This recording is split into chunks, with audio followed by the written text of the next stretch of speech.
مریم نے بڑے اشتیاق سے شرارتاً پوچھا۔ بکو نہیں۔ لاریب اپنی بے ساختگی پر سرخ پڑ گئی۔ شادی میری ابا جان ہی کریں گے، بس میں ان سے کہوں گی یہی گاؤں میں ہی کر دے، میں ہمیشہ ان کے پاس رہوں گی، 7 بھائی کے ساتھ مل کر ہسپتال چلاؤں گی۔ وہ دونوں برتن دھو کر اپنے کمرے میں آ گئی۔ لاریب، اس بار سردی کچھ زیادہ نہیں؟ مریم نے لحاف اوڑھتے ہوئے کہا۔ سردی سے اس کے دانت بج رہے تھے۔ مجھے تو ذرا سردی نہیں لگ رہی۔ لاریب اس کی حالت دیکھ کر ہنس پڑی اور کتاب لے کر کرسی پر بیٹھ گئی۔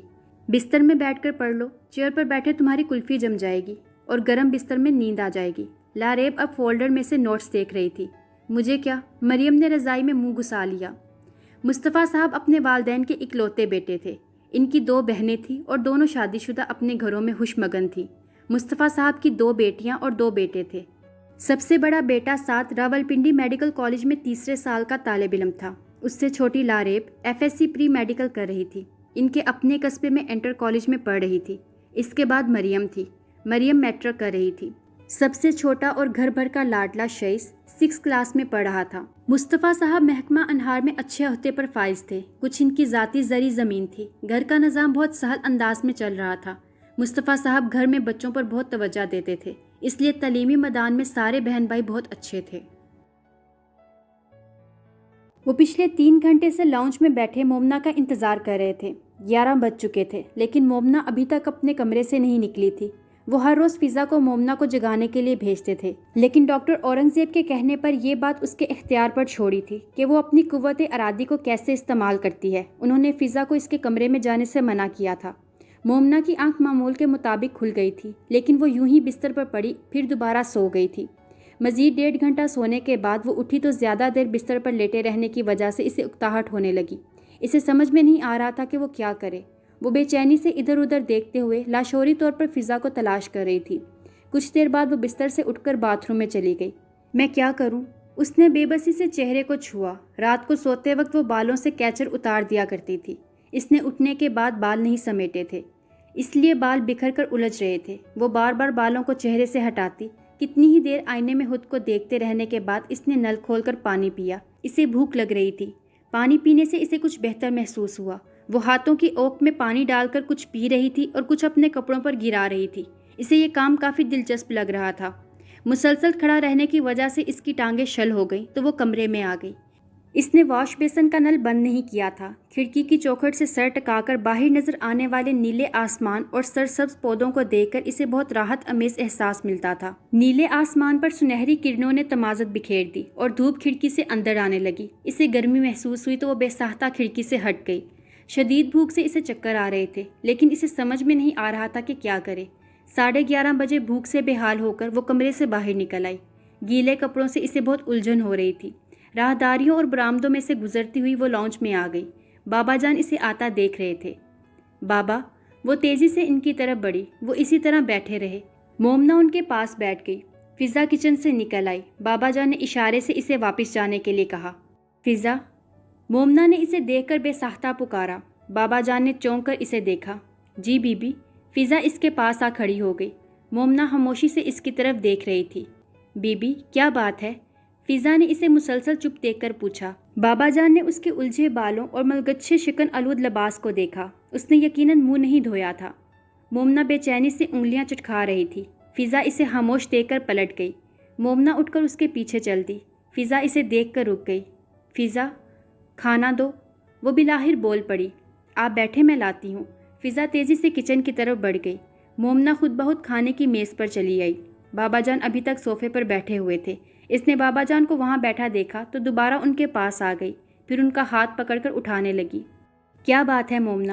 انہوں نے دل میں امڑتی خوشی چھپا کر پوچھا۔ بابا، کھانا کھائیں؟ وہ انہیں لے کر کھانے کی میز پر آ گئی۔ فضا کھانے کی اشیاء میز پر رکھ رہی تھی۔ مومنہ نے تیزی سے سلائس اٹھا کر کھانا شروع کر دیا، پھر پہلا نوالا لے کر رک گئی۔ بابا جان اپنے لیے سلائس پر جیم لگا رہے تھے۔ مومنہ نے ان کی تقلید کرتے ہوئے سلائس پر جیم لگایا اور دوبارہ کھانا شروع کر دیا۔ فضا، دودھ لاؤ۔ مومنہ نے چند منٹ میں چوتھا جملہ بولا تھا۔ بابا جان کا دل خوشی سے تیز تیز دھڑک رہا تھا۔ بھوک ہونے کی وجہ سے وہ ناشتہ بڑی رغبت سے کر رہی تھی، ورنہ روزانہ وہ میکانکی انداز میں صرف معمولی سمجھ کر ناشتہ کرتی تھی۔ ناشتہ ختم کرنے کے بعد وہ کچھ دیر یوں ہی کرسی پر بیٹھی رہی۔ بابا جان اس کے اگلے اقدام کے منتظر تھے۔ بابا، واک کرنے چلیں؟ آہستہ سے کہہ کر وہ ان کی طرف دیکھنے لگی۔ بابا جان نے بے ساختہ مسکراہٹ دبائی۔ دوپہر 12 بجے وہ انہیں مارننگ واک کے لیے کہہ رہی تھی۔ یقیناً اسے اپنی روٹین میں رہ جانے والی کمی کا احساس ہو رہا تھا۔ کیا اس حلیے میں واک کے لیے جاؤ گی؟ انہوں نے مومنہ کی توجہ بکھرے بالوں اور میلے کپڑوں کی طرف دلائی۔ میں کپڑے بدل لیتی ہوں۔ ان کی ہر بات کا جواب دیتے ہوئے وہ انہیں حیران کر رہی تھی۔ اپنے کمرے میں جاؤ، اچھے سے کپڑے پہنو اور بالوں کو برش کر کے آؤ۔ مومنہ اس بات میں سر ہلاتی اپنے کمرے میں آ گئی اور بابا جان ڈاکٹر اورنگزیب کا نمبر ملا رہے تھے۔ وہ انہیں مومنہ میں اچانک اس قدر آنے والی تبدیلی کے بارے میں بتانا چاہ رہے تھے۔ مومنہ کا بولنا ایک ٹرننگ پوائنٹ ہے وہاب، وہ ان کی ساری بات سن کر بولے۔ بس یہ سمجھو کہ مومنہ کسی وجہ سے بولنے سے ہچکچاتی تھی، اب اس کی یہ جھجک دور ہو گئی۔ اس کا ذہن ایک چیز پر کلک کر گیا ہے، اگر وہ اسی تسلسل کے ساتھ بولتی رہی تو اس کے ٹھیک ہونے کی رفتار تیز ہو جائے گی۔ جتنا ہو سکے اسے چھوٹی چھوٹی باتیں اور فیصلے خود کرنے کا موقع دو۔ میں شام کو گھر آؤں گا، پھر دیکھتے ہیں مومنہ کے علاج میں کیا مزید پیش رفت ہو سکتی ہے۔ بابا جان ڈاکٹر سے بات کر کے مومنہ کے کمرے میں آ گئے۔ وہ کپڑے بدل چکی تھی اور اپنے لمبے بالوں سے الجھتے ہوئے اس کے چہرے پر اکتاہٹ کے تاثرات تھے۔ وہ کھڑے اس کی حرکات و سکنات دیکھ رہے تھے۔ مومنہ نے تھک کر برش ڈریسنگ ٹیبل پر پھینکا اور کیچر اٹھا کر بالوں کو لگایا۔ چلیں؟ وہ دوپٹہ اوڑھ کر ان کے ساتھ جانے کے لیے تیار تھی۔ دیکھو، تم میری وجہ سے خواہ مخواہ اپنا قیمتی وقت برباد کر رہے ہو۔ تم جاؤ، میں بالکل ٹھیک ہوں، عادی ہوں تنہا رہنے کا، مجھے کچھ نہیں ہوگا، اتنی جلدی نہیں مروں گا، بہت سخت جان ہوں۔ اظہر پچھلے 4 دن سے اس کے ساتھ رہ رہا تھا اور اس سے پوچھ کر تھک گیا تھا کہ اسے کیا ہوا ہے، لیکن مقتدی نے اس موضوع پر ایک لفظ بھی نہیں کہا تھا۔ فیصل اور جہانگیر ہر روز آتے تھے۔ مقتدی خود کو سنبھال چکا تھا لیکن یونیورسٹی جانے پر آمادہ نہ تھا۔ کیا قیامت ٹوٹ پڑی ہے جو تم یوں دنیا سے کنارہ کش ہو گئے ہو؟ کچھ بتاؤ تو صحیح۔ مقتدی نے بے دردی سے لب کچلے۔ اس کی آنکھیں ضبط کی کوشش میں سرخ ہو گئیں۔ کوئی قیامت نہیں آئی، اس نے بمشکل اپنی آواز کو متوازن رکھا۔ بس میرا پڑھنے کو جی نہیں چاہتا۔ نہ پڑھو، تمہیں پڑھ کے کون سا نوکری تلاش کرنی ہے، لیکن اس طرح گھر میں بند رہے تو بڑی جلدی پاگل خانے کو رونق بخشو گے۔ مقتدی نے سر دونوں ہاتھوں پر گرا لیا۔ انکل مجھے ہر روز فون کرتے ہیں، وہ تمہاری طرف سے بہت پریشان ہے۔ اظہر پلیز میرے سامنے اس شخص کا نام مت لو، وہ لاہور آنے کا کہہ رہے تھے، میں نے انہیں بڑی مشکل سے ٹالا ہے، تم فون پر ان سے بات کر لو۔ اظہر نے اس کی برہمی کو نظر انداز کر دیا۔ انہیں کہہ دو اگر وہ یہاں آئے تو میں یہ گھر چھوڑ کر چلا جاؤں گا، ہمیشہ ہمیشہ کے لیے۔ وہ وحشت سے چلایا۔ اظہر اس کے اتنے سخت الفاظ پر ششدر رہ گیا۔ وہ کہتے ہوئے لاؤنج سے اٹھ کر اپنے بیڈ روم میں چلا گیا اور دروازہ زوردار آواز کے ساتھ بند کیا۔ اظہر پرسوچ انداز میں بند دروازے کو دیکھ رہا تھا۔ یہ تھا رنجے مسلسل سے گزرے کا سیکنڈ پارٹ۔ پسند آنے پر اس کو زیادہ سے زیادہ فیس بک اور واٹس ایپ کے گروپس میں اپنے فرینڈس کے ساتھ شیئر کریں، اور اگر آپ نے ابھی تک اس چینل کو سبسکرائب نہیں کیا ہوا تو اس کو جلدی سے سبسکرائب کر لیں اور ساتھ میں موجود بیل آئیکن کو ضرور پریس کریں